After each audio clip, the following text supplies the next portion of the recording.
வேலூர் வாலாஜாவில் உள்ள தனியார் ஹோட்டலில் அதிமுக கூட்டணியின் முக்கிய நிர்வாகிகளை பாமக இளைஞரணி தலைவர் அன்புமணி ராமதாஸ் சந்தித்தார். முன்னதாக பேட்டியளித்த அவர், துரைமுருகன் வீட்டில் மூட்டை மூட்டையாக பல கோடி ரூபாய் பறிமுதல் செய்யப்பட்டுள்ளது. இதுபற்றி ஸ்டாலினும் துரைமுருகனும் பதில் சொல்லி ஆக வேண்டும். திமுக அனைத்து தொகுதிகளிலும் பணத்தை கொடுத்து வாக்குகளை பெறும் கேவலமான செயலை செய்ய திட்டமிட்டுள்ளது. ஸ்டாலின் மனநிலை சரியில்லாதவர் போல் பேசி வருகிறார். அடுத்த திமுக தலைவராக உதயநிதி ஸ்டாலினை அவர்களே அறிவித்துக் கொள்வார்கள் என்றார். அடுத்த திமுக தலைவர் உதயநிதி ஸ்டாலின் முடிவாச்சு. அடுத்த திமுக தலைவர் அவரும் ஏதோ ஒன்று போயிட்டு ஏதோ உளறிட்டு இருக்காரு. அவங்களுக்கு பிரச்சனைகளை பற்றி பேச தெரியல.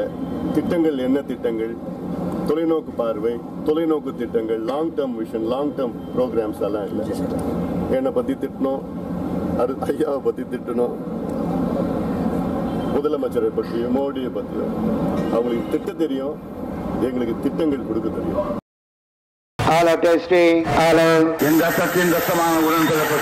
என் உயிரினும் மேலான அன்பு உடன்பிறப்புகளே, செய்வீர்களா? நீங்கள் செய்வீர்களா? அத்தனை கட்சி கூவி கூவி அழைச்சு இன்னைக்கு கூட்டணி சேர்த்திட்டு இருக்காங்க. யுத்தம் செய்ய மாட்டேன்னு போயிட்டேன்னு சொன்ன உடனே கோவலைன்னு சொல்லுவாங்க.